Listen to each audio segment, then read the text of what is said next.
జయంతుడు పరుగు పరుగున వెళ్ళి ఆ సీతమ్మ కాళ్ళ మీద పడ్డాడు.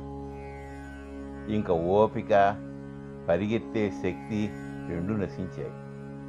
శోష వచ్చినట్టు పడినటువంటి ఆ కాకాసురుణ్ణి తీసి రాముడి కాళ్ళ మీద పడేసింది సీతమ్మ తల్లి.